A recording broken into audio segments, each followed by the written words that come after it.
Good afternoon, good evening, wherever you are in the world. And no, I'm not just saying that as an ode to the late Art Bell, who completely coined that phrase.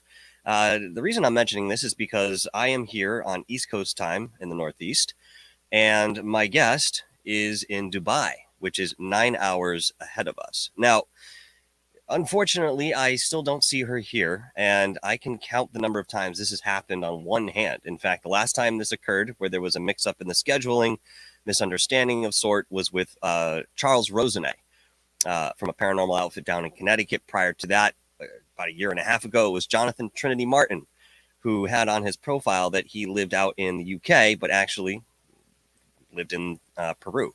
So there was a big difference in respect to the timing there. Um, Whenever this happens, I never look at the guest sideways. You know, things do occur. Sometimes people have circumstances where they're just unable to reach out at that moment, or maybe it's just a divine misunderstanding in respect to the time slot. But either way, 9 hours is 9 hours. So I'm going to give Sabine Poncelet the benefit of the doubt here. And when I get in touch with her, we'll certainly reschedule.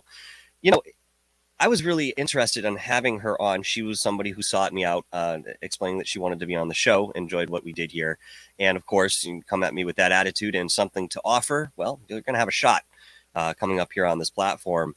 One of the reasons that I was so tickled to entertain Sabine's vocation, if you will, is because she is one of those few who purport to understand and be able to speak light language. Now, over the last couple days, I've spoken at length with Rich Giordano. I've spoken at length with Third Phase of Moon and a couple other people about this phenomenon. Now, it's a shame she can't be here today because I have so many questions about this phenomenon. Being somebody who has studied linguistics for the better part of his life, at one point I spoke 7 languages somewhat fluently. I mean, of course, if you don't use it, you lose it, right? That's the way it goes. But it still snaps back, and I understand the architecture when it comes to different languages, whether they be romantic or otherwise. And I'm curious if there are any consistencies between people who have no connection when it comes to downloading what we understand as light language. Unfortunately, we won't have a discernible answer today, as again, my guest has not arrived, and I think we're going to have to reschedule. But it's something I'd really like to get into, and there must be something behind it. It does seem quite new to me. It sort of arose in the last 2 to 3 years, at least within my field of perception. Maybe it's been around for longer. I really don't know. But again, that was another question that I'd like to bring to Sabine when she can be here with us. So, for the hell of it, I have quite a few of you in here, about 10 of you at the moment. If anybody has any questions about, Dark Hour Paranormal in general, the upcoming guests that we're going to have, Jim Goodall, Doc Skinner. I'm going to bring Randy Kramer back. I have a list. Kishara Ninki will be with us as well. I have a list of people that we're going to get into. But if you guys have any questions, I just came back from Belize. I've talked a little bit about it. If you have questions about that, let me know. I'm here, at least for now, and we'll kind of hang out for a bit and see what we can get into. It's really curious to look at some of the subjects that we explore and to realize the saturation level that we're at.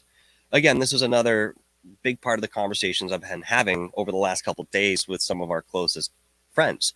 And it's just, it's really disconcerting because, again, if we have real evidence in front of us, considering this video that Third Phase of Moon had put out only a couple nights ago, and then was able to verify that it was not CGI through different angles that were captured by different people in that moment. And still, as significant as this may be, it's just another episode. Great, what's on tomorrow night? What are you guys covering tomorrow night? Do we have so much evidence that's actually something we should be looking at that we're just sweeping it under the rug for the next best thing very optimistically? It concerns me. It concerns me greatly that, again, if we don't have the certainty in front of us the way that we think it should be, then we just dismiss it. And this goes across the paranormal field. It goes into cryptozoology. You name it. It's widespread in respect to that. Conundrum. No, I have not heard of Anthony Peaks, or maybe I have, but I don't know anything beyond the name. Unfortunately, if it's somebody I should be looking into, you let me know. Um, Again, we're just going into some Q&A here. If you have any questions for me in regards to anything, please put those in the chat and I will get right to those. Uh, Relaxing day today. It's Saturday afternoon. It's 12 o'clock. I usually don't do shows this early, but because of where Sabine is on the globe, it made sense to do something a bit earlier. And I first offered her the 11 p.m. slot.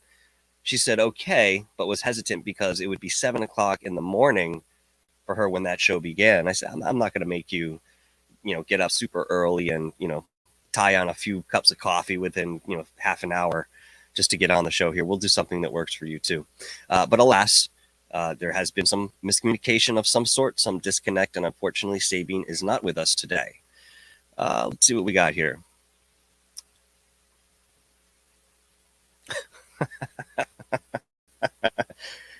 You guys are entertaining at the very least.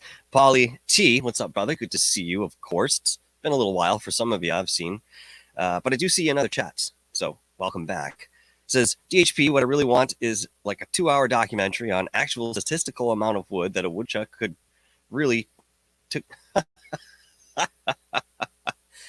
maybe we'll have to wait till the next spring, because most of those woodchucks around here are retreating back into their dams and bodies of water. Although there's plenty of evidence that they've been out, munching on these trees to cut them down and create whatever they're creating within their habitat. Yeah. I really wish I had my guest here. It's okay. We'll get her back. I was really pumped for this show. I actually had a couple questions that I laid out beforehand, which I don't normally do unless there's something that comes to me prior to the broadcast to say, all right, listen, I need to ask this person this, or I've seen something in an interview that they didn't expound upon. It wasn't necessarily the case with Sabine. I haven't really seen any of the other appearances that she's done, but she is a very intriguing person, and her list of accolades is this long. It's long. But we will explore that in the future here. So the documentary about what we did with Belize, I'm just waiting for a few more bits of footage, I'll put it that way, from another camera that we had rented while we were down there. And, taking some of this information off is an arduous task, considering whatever equipment is available to the person trying to do this. But long story short, they are putting this together so that I can, begin working on this documentary. And of course, I have the second Montauk documentary. I've been talking about this for over a year now, or just about. But I feel, given the subject matter, it's really important to sort of outline the last of the Mohicans, so to speak, when it comes to this project. And yes, there are many people out there that claim to have been there physically during the time of the Montauk Project or the Phoenix Projects. And there are others who claim to have been there through a sister project. Now, it's very, very difficult in talking to some of these folks to weed out what is truth versus imagination versus, I hate to say it, optimism about coming into something that's larger than you. And as long as you find a foothold in there somewhere, nobody can tell you that you didn't experience it. We deal a lot with that in the field, and especially when it comes to the Montauk Project. Now, there are a handful of people that I've been speaking to and have been in contact with and have sort of entered into this circle that I do believe have a lot to share in respect to that experience. And many of them also have experiences in the secret space program, however you feel about that. Lots of this is debatable, arguable, and largely anecdotal. So that becomes sort of the issue. I mean, I love reading stories. I love reading books. I love listening to people interview and share their experiences. But it's very few who can come to the surface and say, hey, in my hand, I hold a piece of the radar tower. And the reason I have this is because this was utilized at this point in time. I remember XYZ. There's a scar across my arm to show the time when they zapped me with microwaves. Am I asking too much of this type of evidence? I wonder sometimes, or if it's just not out there, then it's just not out there. But, regardless, it's important to document this because it is a fleeting phenomenon. And I'll say it that way because there are many black projects, Looking Glass, Pegasus, you name it, that people have, come forward and said, I was a part of this. And here's what we did. Here was my position. Now, that doesn't necessarily negate any sort of strength and memory when it comes to people saying, well, I've seen you there too, or I knew you as XYZ alter, or I remember us working together or going on missions together. Maybe I don't have recollection of some of those finite details wherein other people do. But again, it does not help lend to the nebulous nature of what we're trying to research. So this is what I've been working on and sort of lamenting over, struggling with to a certain degree to find a certain direction for this Montauk documentary that I'm putting together. It's going to be much different than the first. And I need it to be that way because the first was a very personal account of the visitation, the people that were involved in that moment. And we had a lot to talk about, but there's structurally some things in the documentary that I would do differently today. And I am hoping to meet up with James Rink this October. He has invited me to come along to Montauk with him for a specific reason that I cannot divulge yet. But, let's see that we're not just hopeful about what we know when it comes to the cyclical nature of the energy that goes into this project. For those of you who are savvy, this is the 40-year cycle. This is the end of it this year, 2023, because the project ended in 1983. Of course, it was on August 12th, and we will be there through August, Jared Murphy, Brian Minnick, and myself. It's going to be an interesting time, and I'm curious to see if I can really feel any differences in energy, weakened or strengthened or otherwise, because of the time period that it is. Now, I'll tell you, when we went the first time, it was on the anniversary of the collapse, but again, it was not at the end of this cycle, and the energy was still incredibly strong. It was incredibly high.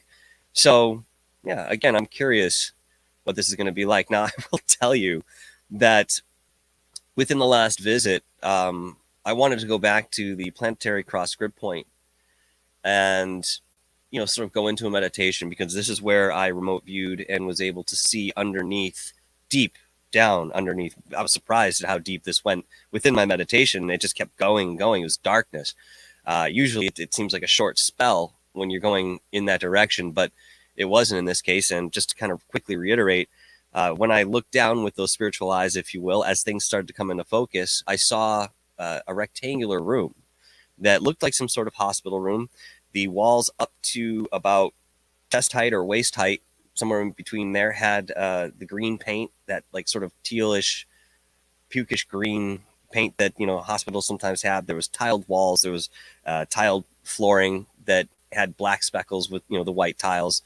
And there were 3 people in this room at the time. And from what I could gather, in an instant, it seemed maybe like 2 males or a female, or 2 females and a male. I can't really recall. I have dictated this experience in many ways since that time, but nonetheless, within that moment, and there was, I could see the architecture of the room, the entranceway, and there was a hallway that went out. They all looked up at me at the same time. And as soon as they all looked up, and it seemed so odd because it was in succession, I kind of panicked and went right back as quickly as I could back into my body, and had this feeling of, oh shit, somebody just saw me. They saw me. How did they see me? But that's what the feeling was. So later on, about a year later, I decided to remote view this spot again with a little hesitation, little reservation, but I felt that it would be good to do this. So sure enough, went back into the meditation, back all the way down. And this time, as that room opened up, nothing was alight. There was no feeling of life anywhere. There were no people in the room. The stretcher that was there the first time I'd seen it was still there. Everything's still in place, but lifeless. So I don't know what that means. But bringing it back to the way I started this conversation, saying the last time I went back, I wanted to do something there at that planetary cross grid point once again. Well, I went into the meditation, and I didn't look to remote view. I kind of looked to feel whatever energy was there, spiraling in or outwards, whatever the case may be. Long story short, I just became incredibly drained. It was like something was just sucking the life force out of me to the point where I ended up laying down and feeling like I was strapped or flattened to the ground. I couldn't get up for a moment, started breathing heavily. I mean, it was a labored breath that I couldn't place it at the time because I didn't feel any physical distress outside of what I'm mentioning here. And when I thought maybe I could get somewhere astrally, even for a moment, just to kind of see some of the events that had unfolded there purportedly, it just took every last bit of strength out of my body and my mind. I mean, emotionally, I was just pulled.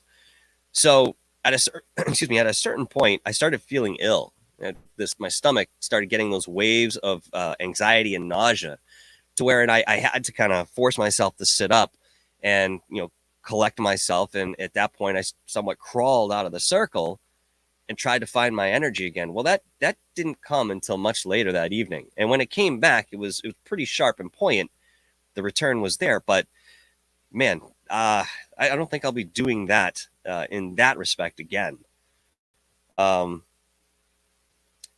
Angel Wing says you might have ran into, they shut your chakras off. It's very possible that these things could be out there with thought behind them. Of course, a lot of it's just speculation as to what they're able to do, the effect that they have on people. I mean, we could really go into some of the technology that we're becoming privy to. It's not outrightly expressed. You talk about earthquakes, and this has been talked about recently too, where there's this Big Bang. Okay, I think Rich was mentioning it on a show recently. What is that technology? They know, based on the seismographic evidence, that this is an unnatural bang. Okay, we don't know if it's an explosion, some sort of cracking in the tectonics. We don't know. But it's also surmised that earthquakes don't necessarily occur based on the tectonic plates moving the way we think. It has a lot to do with the magnetic fields around the Earth and how it interacts with the sun. I won't go into too much detail about that. There's a lot of science that's behind this, and the people that have brought this to the forefront throughout history have been generally ostracized and chastised, if not worse. But that's what happened when Galileo had presented what he presented. Many different discoveries that had been put forth. Even Einstein dealt with a bit of this controversy. We later understand that, whoa, wait a minute, they were right. They were right. Oops, sorry for killing and burning at the stake. Shit happens, right, man? Sorry. But that's what it is. Hey, Bob Gray, thank you very much for the $5 super sticker.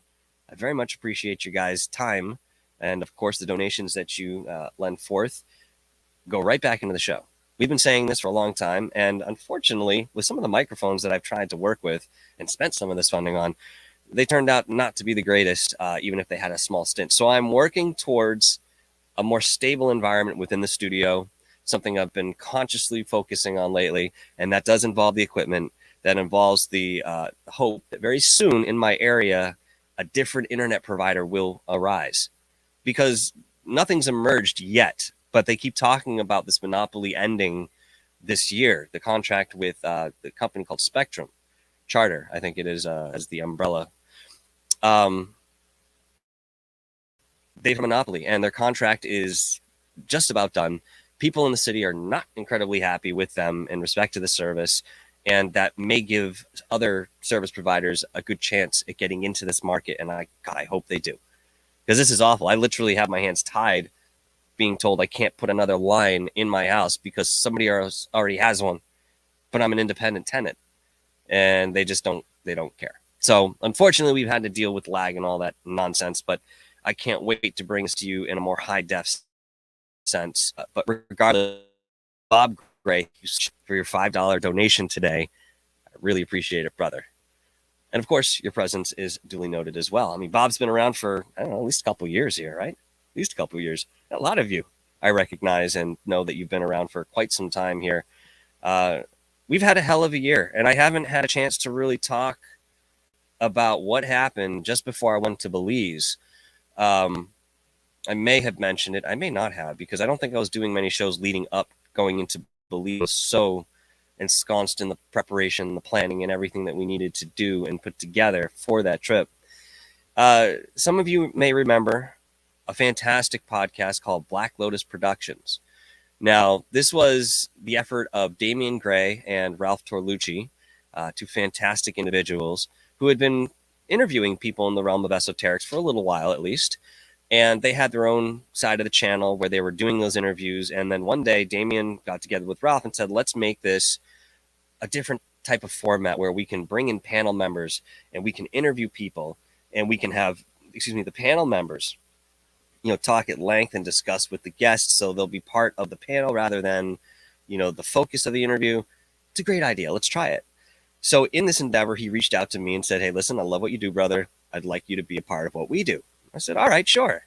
So at the time, the channel was small, about 500 subscribers, something like that. And we got into it, and it was a fantastic time. I met some great people through this avenue. And, Damian was a very, very solid host in many ways. And there were times that I helped him carry the show a little bit, but that was perfect. That was what we were there to do.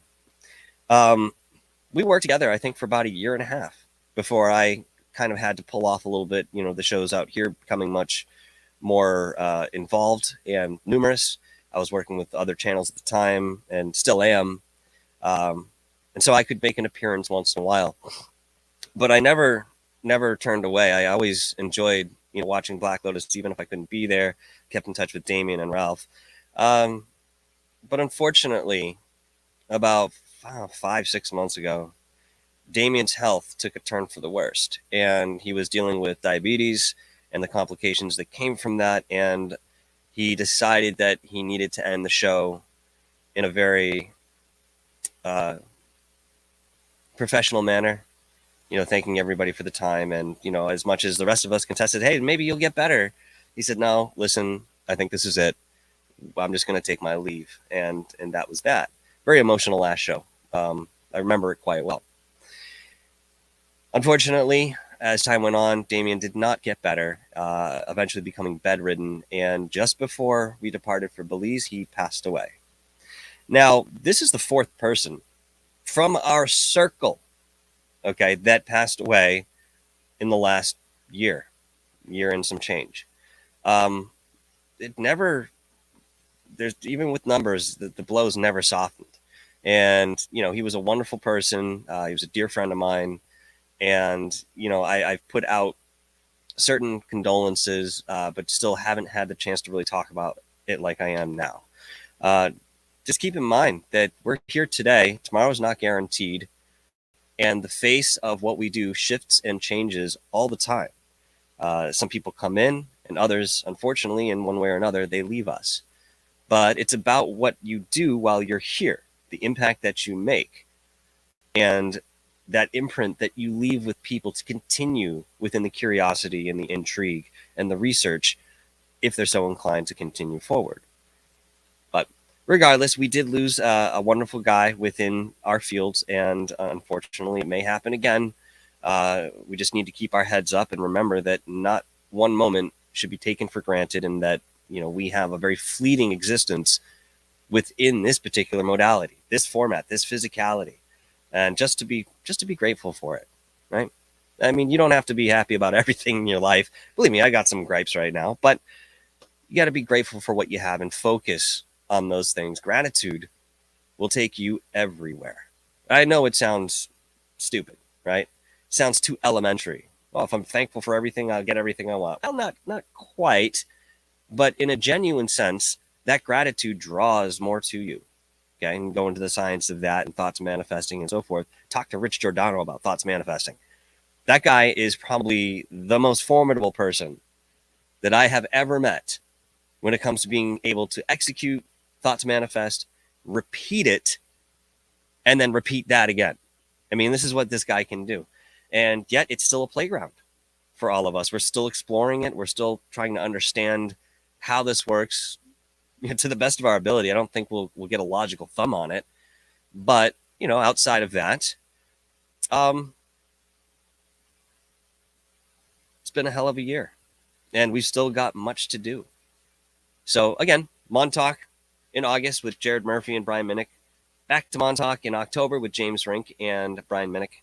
I may wait to release this documentary over November, December, I'm looking towards. Because if I can get everything shot between August and October, and I think I really should wait till October to finish this out, because there's going to be some interesting interactions going on. I don't know how many people are coming on that excursion, but we'll find out. But if not, I'll wrap this up towards the end of the summer here, going into the early fall. But I'm excited to do it. I'm very excited to do it and bring this to you guys. And of course, there have been plenty of people who have supported throughout the time. And Scotty B, I'm going to give a quick shout out to get a birthday recently. Happy birthday, mate.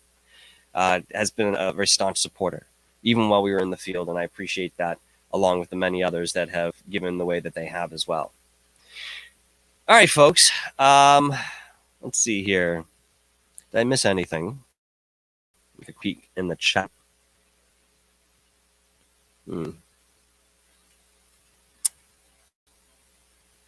Well, you guys are talking about protection. It's a curious topic, and exactly how we protect ourselves, what we're protecting ourselves from. Do we really need protection, or are we that strength and just don't realize that we have the arsenal behind us? I mean, these are all questions that come to mind when we talk about certain protection. Where are you going that you feel you need to be protected? Why exactly do you feel you need to be protected? Is there something that harbors a threat? Have you heard about it? Have you seen it with your own eyes? Are you familiar with it from a personal standpoint? So many questions come into play. I'm not going to tell you that in my earlier days of ghost hunting that I didn't protect myself to whatever degree, but there were certainly times that I probably neglected to put the sincerity behind it that I should have, and maybe that was partly why I had the experiences that I had. Another topic to just be explored continually, and we'll see what happens there. Very quickly, I don't think I showed anybody this yet. This is a conch shell. Okay. Now, technically, this is not a Mayan artifact, but it is. It's slightly petrified. This is about 1,200 to 1,400 years old. Now, the curious thing when we were out there is that there are these mittens or shell mounds that are still, on various parts of the property where, right along the water's edge, the Mayans would go out, they'd fish for these conch, they'd bring them back, and then they'd create these clay pots where they cook these snails in there and then harvest the salt once they broke over the fire and they knew that was time to eat the snail. And when they were done with it, just throw it off to the side and they'd collect along with the pottery shards. So this is a piece that I dug up myself, and really the only thing I was able to bring back, because you cannot bring Mayan artifacts out of the country. It's very illegal in Belize, which is understandable. You have to protect that asset in one way, shape, or form. But there are pottery shards everywhere. So, at the end of the day, I don't see the biggest problem with something you find yourself. If you go to one of these sites like Louboutin and you start, pawing into the earth and pull up, another crystal skull, yeah, we have an issue there. That's a little different, but very curious. And it's interesting to hold something like this in your hand and to see that it is slightly petrified. If it's got any luck, it'll be around for another 1,000 years, even though I won't. But nonetheless, that's the one item that I was able to bring back from that excursion, outside of some river stones that I'd found in particular locations.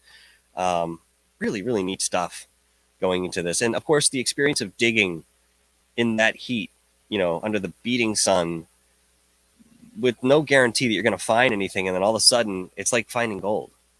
It's just, it really lights that kid inside you, that exploratory part of your personality. Just, it really illuminates and radiates on that. So if you ever get the chance, which you may, if you stick around long enough, I certainly advise you to take up the opportunity to do some excavation yourself. It is incredibly rewarding. Bob Gray says, I might be on YouTube for 1,000 years. Well, maybe, if YouTube doesn't mess about as much as it does and kind of bury itself.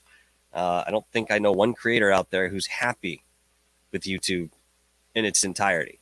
We've all got issues with what they do, the selective nature of, what they are, whether they allow us on the platform or not based on those certain personal convictions. a little bit of a mess, but we can only hope that they'll get it together and allow us to have the speech that we need. Nobody's out here saying hate speech or anything like that, but let's talk about those controversial subjects that need to be spoken about without censorship. That was one of my draws to this type of format. I was like, oh, there's no censorship. Well, I was very wrong when I got back into this. It was 2019 when I started exploring YouTube at this level. Prior to that, I was on radio, which, you don't have to worry about censorship. You just censor yourself. No bad language. As Art Bell used to say. Of course, that's par for the course. But Bob Gray, you guys are an absolute awesome crowd. I look forward to seeing each and every one of you in the shows here, and of course, in Goofon, Third Phase of Moon, Dr. J, Doc Skinner, Paul Asteria. The list goes on and on. I see you guys out there, and I appreciate that. We've got a guest. We've got a guest. Okay. Let's do this, okay? Because we've been going for about 30 minutes now. I've got another 30 minutes that I can lend to this, but we have a guest. All right. So I'm going to continue on with these questions. I will read a quick bio on very quickly here. So give me just one moment to pull that up for you. And we'll proceed on. Sabine, thank you very much for joining us. Welcome to the show. I know I can't hear you, not yet, but I want to give you that welcome. All right, let's see here. Get my specs. Nobody's getting any younger here. Oh, Christ. All right. All right. Today, Sabine Poncelet is my guest. I hope I'm saying that name correctly. Sabine was born and raised in Belgium. She is a certified NLP and life coach and celestial healer specializing in healing complex PTSD. Sabine holds a postgraduate in Transpersonal Regression Therapy from the TASSO Institute in Holland. She has developed her own technique for helping people get back in balance and find harmony in all aspects of their lives. Sabine is also a natural animal communicator and gifted intuitive. She started to communicate telepathically with animals at the age of 7 years old. By the end of 2019, she was naturally activated with light language after meeting her first Galactic Angel. Some of them became her new spiritual guide and now work together as a team. Her mission is to help everyone with their awakening process, and one of her principal missions is to change people's consciousness, skyrocket your inner awakening, and raise the vibration. Very, very lofty. But for those light workers that are out there, you know exactly what this process is like. And for those of you who are called to this particular work, internally, you know the mission. All right, so without further ado, I'm going to bring Sabine on. Everyone, I'd like you to meet Sabine Poncelet. Hi, Sabine. How are you? Thanks for joining, Michael. Thank you. Thank you for receiving me. That's a pleasure to be here with you. Yeah.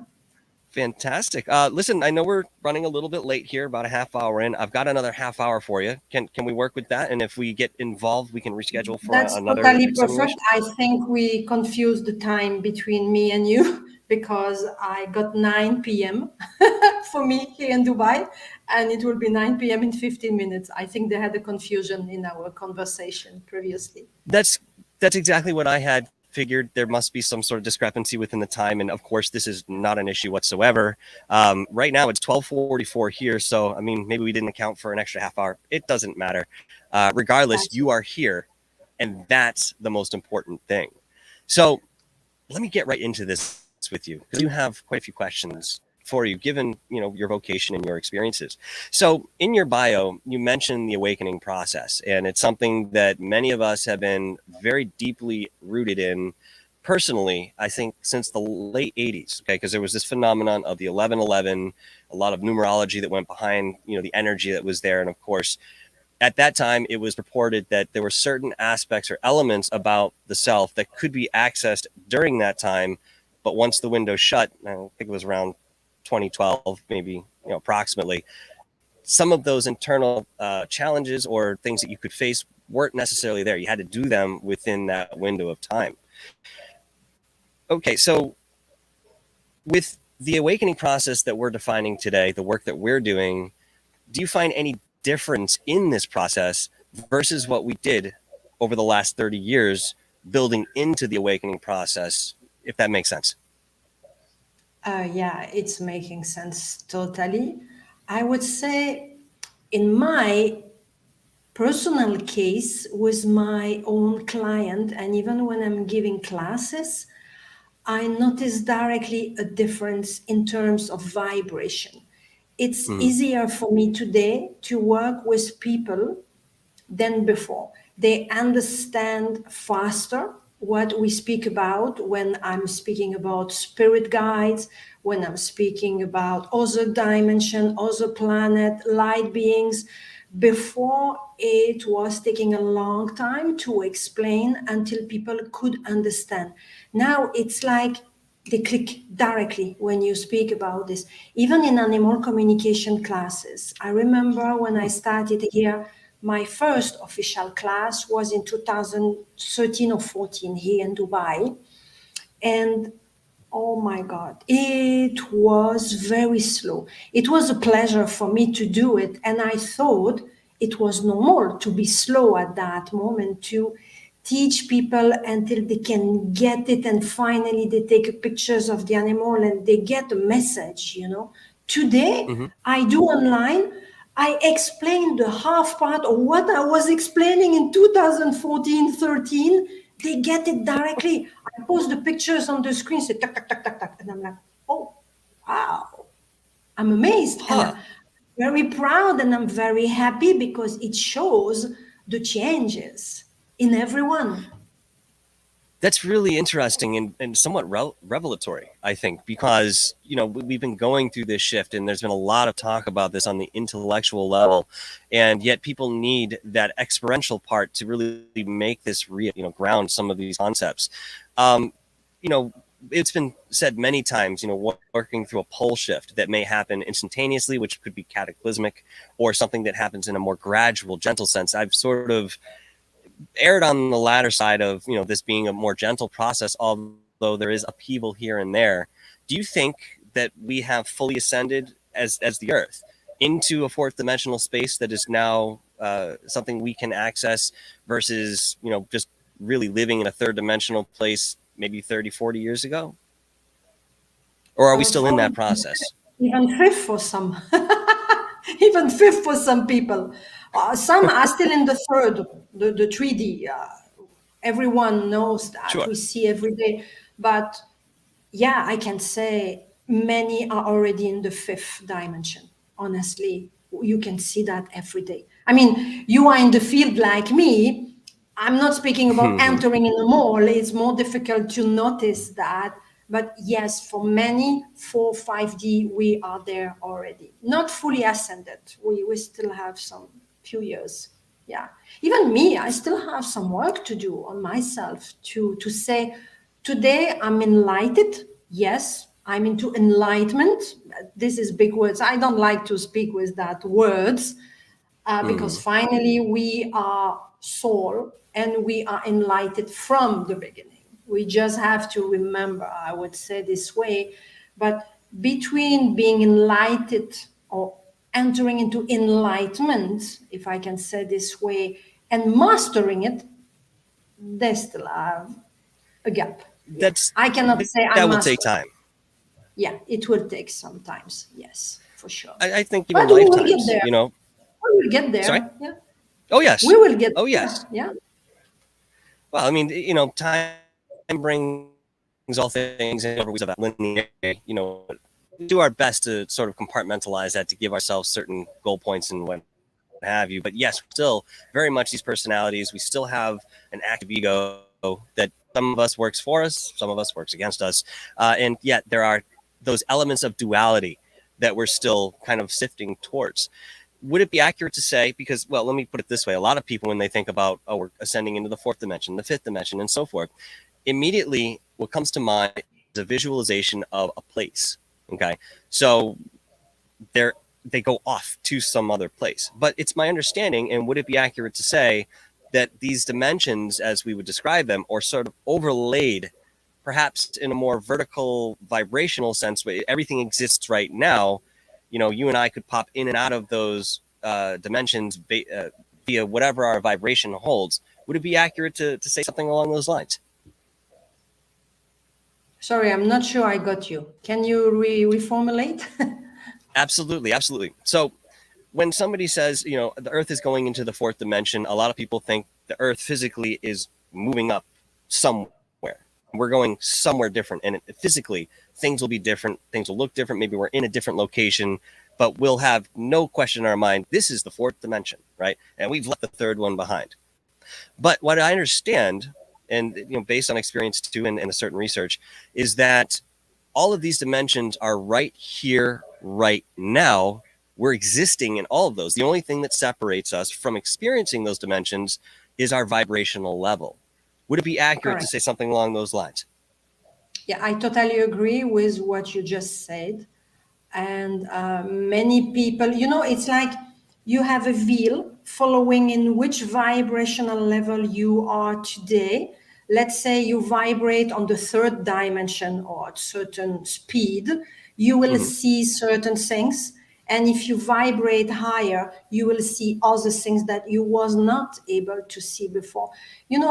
It's like explaining to a 3-year-old baby, let's say the 3-year-old baby will represent someone who is still in 3D. Say to a 3-year-old baby, listen, a car is working like this, you need to drive a car, and the Formula One is this. 3 years old will look at you, say, okay, fine, I'm not concerned. You get the point? Then I'm taking a big example, for some people who are not yet in 4th or 5th dimension. But yes, more you gain in vibration, more things you can see, more you can feel also. You cannot ask someone who is blind to see something. It's impossible. And let's say you are in 3D, somehow you are blind to see what you can see in the 5th dimension. I'm reducing really in a short way because it's more complex than that. Yeah, it's much more complex than that. Of course, but I'm sure many people will people get certainly need a place to start. Yeah. Of course, yeah. But many people will get in the 5th dimension. I'm sure about this. Yeah. When we say it seems to be a very natural course. We don't have the choice. We live on Earth. We are magnetic being. We are connected to the Earth. The electricity you find inside the Earth, we have inside us. The magnetism they have inside the Earth, we have inside us. Polarities is the same. The Earth is evolving. The Earth is changing vibration. Either we die and we pass, we go somewhere else, or we stay here and we grow with the Earth. We want or we don't want, we will have to do it because we are being living on Earth. And it's the magnetic attraction somehow and many other things that made that we don't have the choice. You want, you don't want, maybe you will be at the end of the queue and we are the first, but you will go in the train like everyone. This, I'm sure about this. Or you pass and say, bye, I don't come back on Earth. Well, I know that, there's been some talk, and I'm just going to express this very quickly. There is a small lag between us. I don't think I'm talking over you. It's just the lag there. But it's been expressed before that, sometimes when a person passes on, they decide to stay within that realm of the Earth, within these etheric realms that are just outside of the Earth, because they're planning to ascend along with the Earth as it's happening. There's some sort of overarching plan.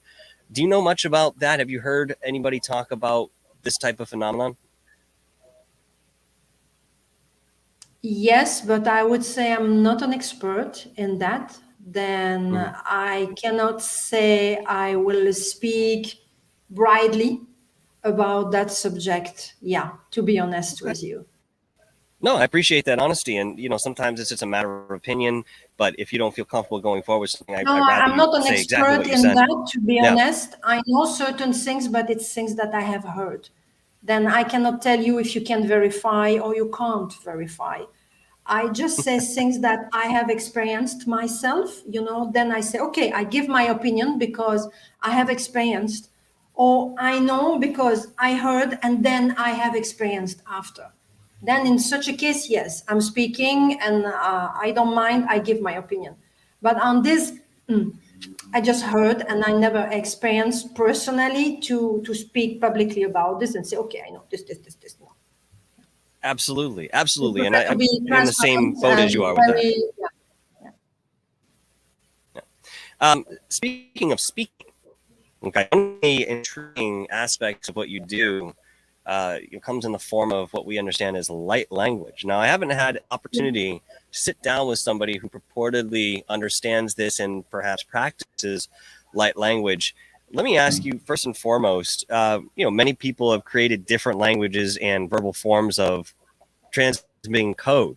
How does light language differ from language originated by human beings? Are there stark characteristics that we can pull out and say this is exclusive to light language versus any other linguistics that human beings would come up with?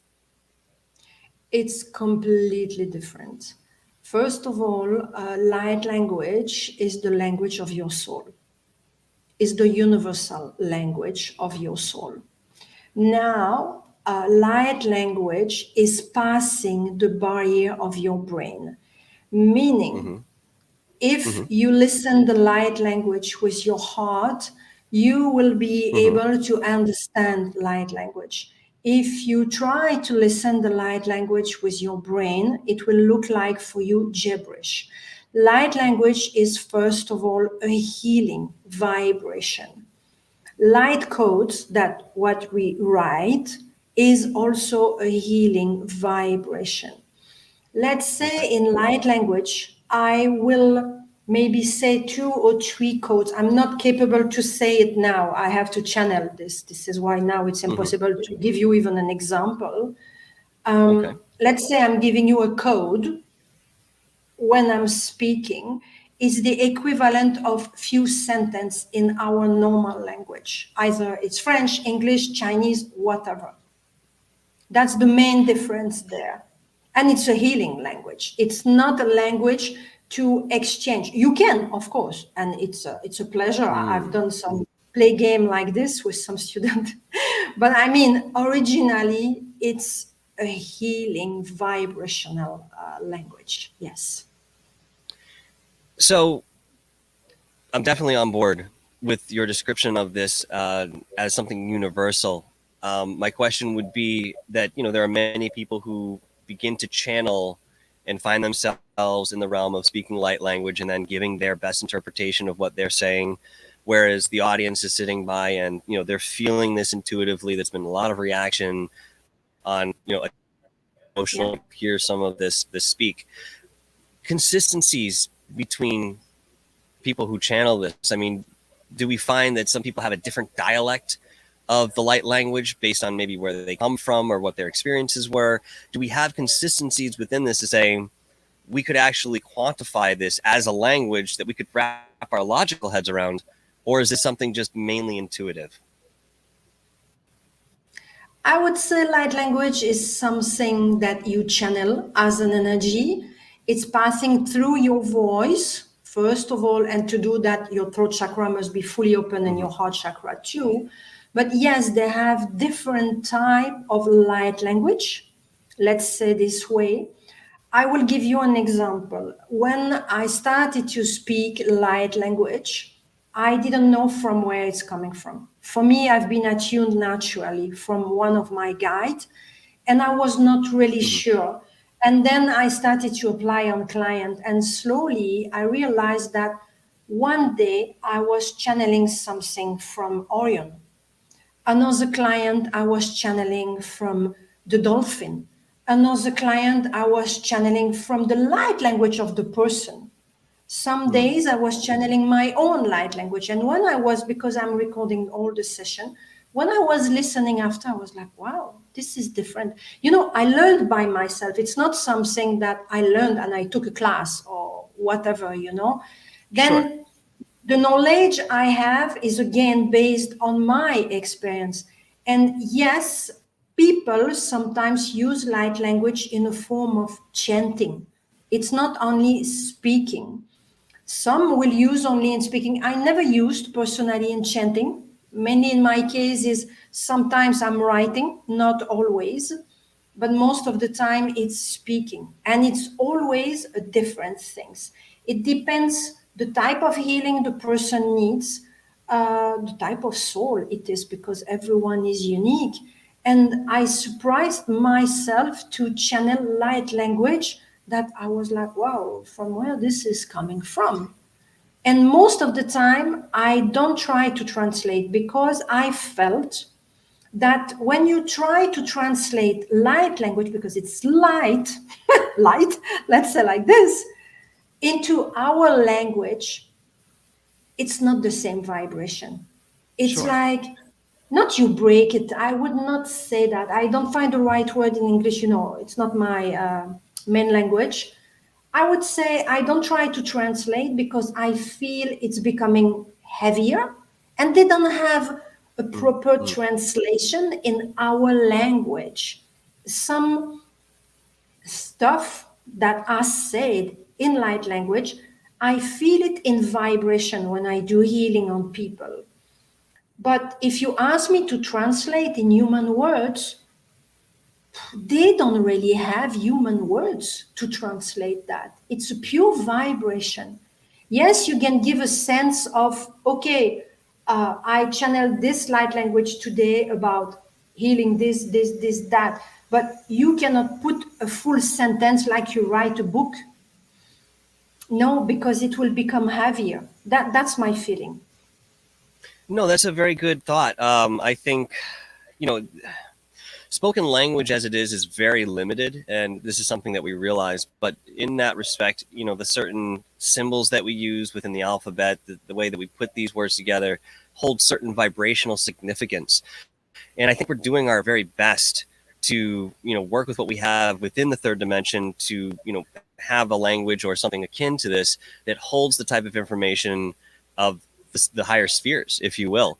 But again, there's always going to be something lost within that. There's a degradation that happens Yeah. coming down through vibration. There's a loss of that data, that information, that knowledge. And so we only get, maybe the skeletal structure of it. But even for us, that might be something enough to propel us forward and move through. So I understand you're saying that light language is more of an intuitive based language. You don't necessarily have to sit within those confines of traditional orally spoken language or even scripted, which is very interesting. And, I'm curious to see where this goes within our fields and the expansion of this type of phenomenon as time moves forward. Are you familiar or have some sort of thought on when light language really come into the population? I mean, I might understand that ancients could have used this in certain ways, but for what I've seen, it looks like light language has sort of arisen within the last 3, maybe 4 years within the public awareness of what we do. Do you have any idea of the first documented case or when this sort of began seeping into people's awareness that we're now speaking light language and have access to that? I would say maybe 5-6 years, honestly. Not all the population, but yeah, half of the population, I would say, 5-6 years, because things are changing so fast for the moment. I'm myself receiving downloads. Sometimes I'm like, wow, what is going on here? Before I could feel it, but I had time to, okay, break between. Here, no. No, It's like of course. all the time, and I'm like, whoa, guys, slowly, but no, it continues continuously. And some days I'm myself like, can I have just a little bit of time to no, you continue. It's not Okay. the time for that. Fine. Nope. Yeah, it's not Nope, the it's not the time. time for No, that. now it's, yeah. And often I receive the message, Sabine, you need to do this, because people needs. And I'm like, yeah, guys, but I'm still human. And I still have my default and my stuff to heal. I'm not perfect. You get the point? And Sure. yeah, Sure. for me, 5-6 years, because it's like rocket speed for the moment for each and every one. And light language is something that it's accelerate also the healing by itself. I've noticed when I'm practicing on people, just healing was good, but now healing plus light language, people are shifting like tak, tak, tak, very fast. And also it has the capacity to upgrade your DNA when you attune someone in light language, or you just give a session in light language, it's already activating the DNA, upgrading the DNA, giving healing on a deep, deep, deep level. It's passing the barrier of the brain, like I said, but many, many other barriers that with normal healing, I would say, not that we can't touch, that's not true, but it's faster with light language. I've noticed this. And this is why I So can it's say 5-6 years, many people will be attuned either naturally or by following course, whatever. And many will have the chance to attend session more than now, because now it's look like, wow, she's weird, or he is weird, he's speaking light language, ooh, what is this? It's still like that. But because it's going so fast, I can tell you, when everyone will be either attuned or would have at least few sessions of light language, we will shift like tornado speed. I want to say like that. Yeah. that's very curious, and if it's a catalyst in that way, I think you might be right about it. If it's another tool at disposal that's innate, it's intrinsic. I mean, this is something within each of us, just a matter Oh, yeah. of people's paths, I would think, whether they're able to accept that stage of reality or if they have something else planned. It's not that people, I'm going to put it this way, are dumb, or that they don't get certain things. It's just, as you could probably say yourself, some people have a specific path that they need to follow in order to eventually come back around and maybe get to, what we have to express here and there, whatever the case may be. Give the example of a 3-year-old not understanding those certain concepts, but maybe when they're 10 or 12, the world looks a lot different. They have a lot more experience behind them in respect to what they needed to go through before they got to that point. Now, unfortunately, we are coming up pretty close to the end here. But before we go, I want to know, I want to hear a little bit about what you offer in way of a service, maybe how you go about some of this, working with certain clients. What can you offer people at large? I mean, we read your bio, but I'd like to hear a little bit about that detail and what you do and what you offer people. I just have an upcoming course in light language, by the way. It's starting 11th of June, and that course will go on for 3 weeks. I will see people 3 times a week online, 2 hours approximately. And it's not only attunement in light language. It's pure healing. It's, of course, opening your throat chakra, your heart chakra, and we have a lot of work on the heart.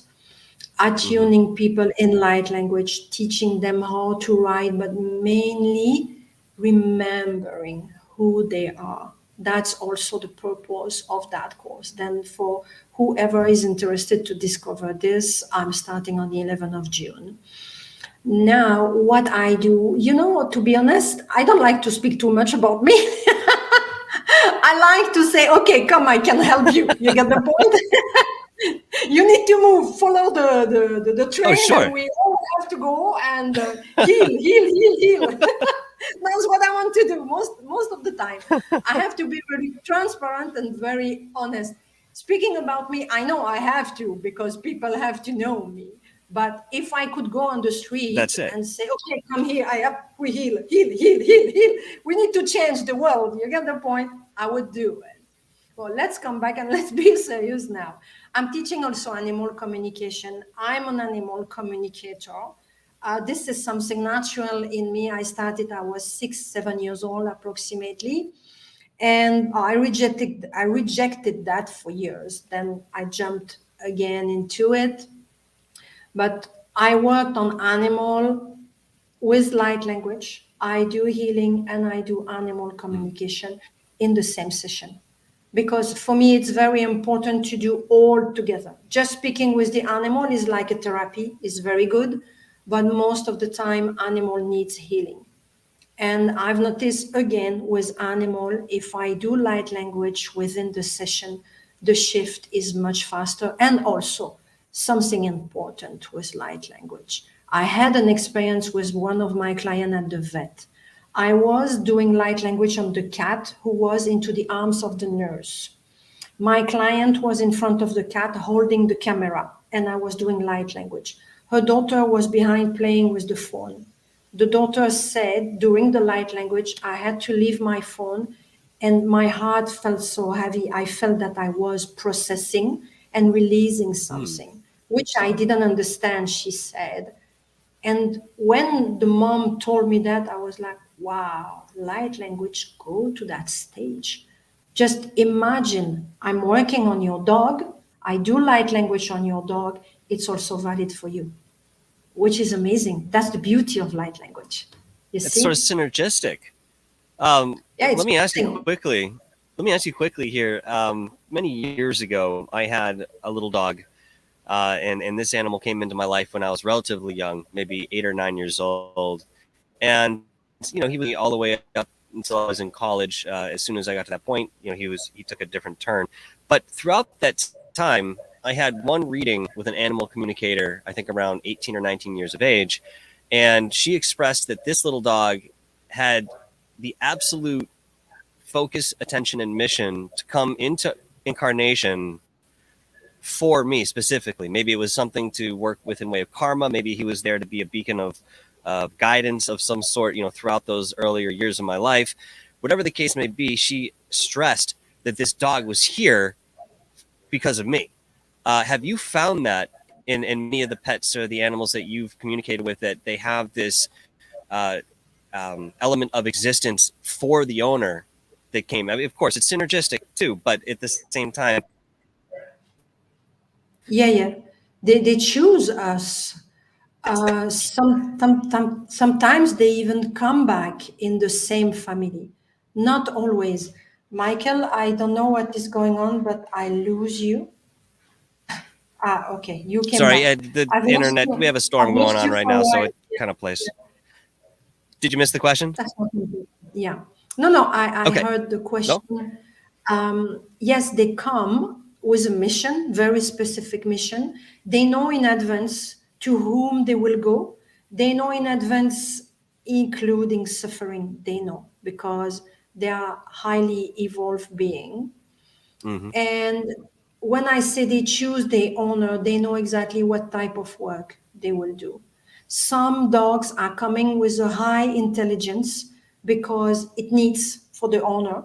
Some other dogs will come to have the level of conversation that it stopped at broccoli carrot. You get the point? Mm-hmm. Some have a high wisdom, but the dog who is stopping the intelligence, I would say like that, at the level of broccoli carrot conversation, it's because he's coming in a family where he needs to be like this, because he's fitting in the family. They don't want a dog who has a high wisdom. They want a dog for the child, for example.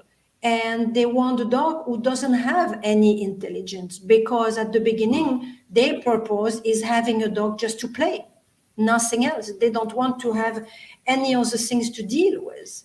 And the dog is perfectly fitting in that environment. They know it's not about stupidity or not being intelligent. On the soul level, they know they choose the body also. I remember one client had a white Chihuahua, and that Chihuahua said, if I came in a form of a German Shepherd, never you would take me. And the client said, Oh. of course, I don't like big dog. And I wanted a white dog, and I wanted a mini dog to put in my bag. This is why that white Chihuahua, who was, by the way, another big dog before, and has Huh. been into different form, a few life before that, was saying, I came in that form especially for you, because I knew you need a white dog, you need a small dog, and I knew this. It was like the criteria, you know? And yes, they come Mm-hmm. for us. I consider them honestly at the level of archangel. They are so evolved. Yes, they don't have the tongue to speak like us. They speak just a different language, which is telepathy. Nothing I would else. agree with that. If I only would agree learn with that. telepathy, everyone will speak with animal. Will be easy. Ancient time, they were doing, by the way. Ancient Egypt, they were talking with animal, like I'm talking with you now. Was very, very easy. And I think at some point we will come back there. In few years, when I said 5-6 years for light language, you have maybe 8 years maximum for the animals in general, because I've noticed even here in UAE, when I arrived, dogs were not allowed into cafe. Now we have dog park, we have a cafe for dogs, we have hotel that are accepting dogs. Look at the change. It's amazing. From the moment I arrived here, I arrived in 2011. It was not possible. I had a Chihuahua at that time. I had to hide my Chihuahua in my backpack. Now, no, they have many cafes, and I can see on Instagram a new cafe just opened today. Bring your dog. They have beach now for dogs that are open for dogs. Before, you couldn't go to the beach with your dog. Impossible. Just imagine the change in only 10 years. I'm telling you, 8 years more, everyone has an animal and everyone is considering the animal like a family members, which was not the case before. I see already the change, how people behave, and it will be better. Until finally, I think everyone will start to communicate also with animals, because they have a lot to teach us. A lot. As highly we continue with that relationship with animals in general, I think that, we become closer to that energy, just, being in the present and working together in certain ways. And over time, this sort of evolution is somewhat destined, I think, if we continue to work. You could look at it with people as well. You meet somebody when you first start a new job. Next thing you know, you start to get a little chummy, and, some time goes by, you get to know each other really well, and now you have a best friend. But you didn't 6 months ago when you first shook that person's hand. And, who knows where that relationship goes? Could be a lifetime friend or whatever the case may be. But it was not there on the surface, I guess is my point, as you first interacted with them. It was the consistency of being around that person, getting to know them. The same thing with the energy with different animals. And I think this is widespread too. It's not just about cats, dogs, the domestic ones that we traditionally look at. You talk about horses, you can talk about goats, you can talk about just about any animal that has that sentience and consciousness. It's all relatable in this sense. Now, unfortunately, Sabine, we are at the end of the show. If you would like to tell anyone out there where they can find you, of course, for your services, folks, down in the description, you can find links to what Sabine does, and some of the classes will also be there as well, if you're interested in, doing that. So, yes, let us know where we can find you. If people can contact you, we'd love to know about it. Yeah, you can find me on Instagram under my name, Sabine Poncelet. YouTube, of course, Sabine Poncelet also. I think you can see my name, or even under Sabine Therapies. No, that side. You can see it here. On YouTube, you can find me under Sabine Therapies. You can find me on Facebook under Sabine Therapies. Same name everywhere. And my website is www.sabinetherapies.com. Perfect. Well, I want to thank you so much for coming on today. I know we had a little bit of time in the beginning there, and there was a little miscommunication, but that's okay. I'd love to have you back on. I mean, you don't have to say yes or no right now, in case you hate me off the platform here. Yes. Yeah. Of course it's yes. I appreciate that. There's no coincidence in life. That's funny. No. That's the first time I'm arriving late at the show. In general, communication is okay. They have no coincidence. I'm sure about this. Honestly, God, as I opened up the show and I had said, this has only happened a handful of times before. The reason for this happening is that people are in different time zones, or they say that they're in, the UK, but they're actually in Peru. And, it's just a little misconstruence there. And it's never anything personal whatsoever. So again, I really appreciate you taking the time, sitting down and talking to us at length, especially about the light language. I feel a little bit more clarity in respect to that. And next time we talk, I'll have some more questions going forward in that regard. But I do want to get into your profession as an animal communicator, and even working with that clairvoyance, what that looks like for you and so forth. So we have a lot more we can certainly dive into. But for the moment, I'm going to take you off. Once again, thank you so much. If you want to stick around, I'll say hey, you're welcome. If you want to stick around, I'll say my goodbye after the show. It's entirely up to you. But either way, thank you so much, Sabine, for being with us today and imparting what you have. Thank you, Michael. Bye-bye. Cheers. Bye-bye now. So, first and foremost, thank you, Bob Gray, for another $5 super sticker. I appreciate that support once again, man. You just knocked it out of the park today, brother. Thank you very much. Fantastic.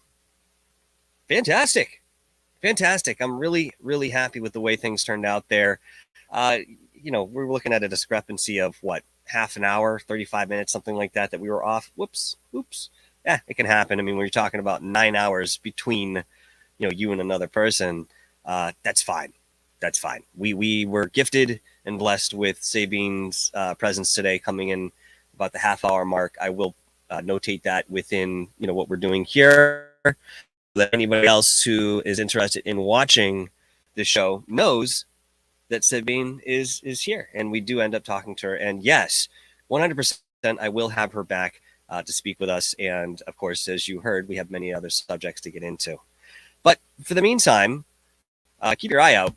Obviously, we have a lot planned over here. I appreciate each and every one of you hanging out, sticking through on this lovely Saturday afternoon. Nice early show for you.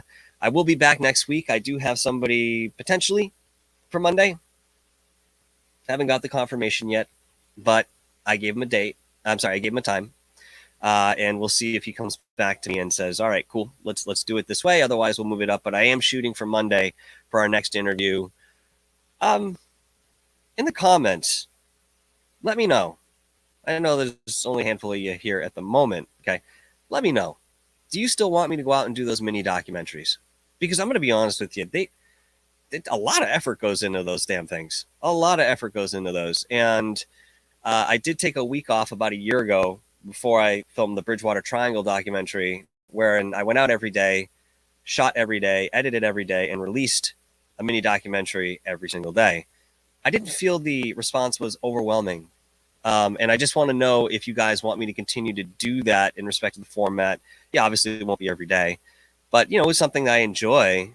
But if it's, worth the effort, that people are going to be interested in that, we'll do that. If not, we'll continue with the interviews, full force. And that's what we'll focus on outside of the full length documentaries that I've mentioned.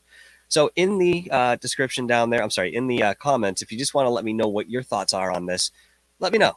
I'm more than happy to go back out, but just let me know that there's that interest and I will get on it. I have a few locations left here in Massachusetts before I have to go out of state to really, start investigating some of these places of interest. But all right, folks, until next time, I appreciate all of you. Thank you for being here. We will be back, of course, so keep your eye on Monday. Stay explorative, stay curious, and by God, keep researching with your boots firmly on the ground. And as Damian Gray would say, question everything.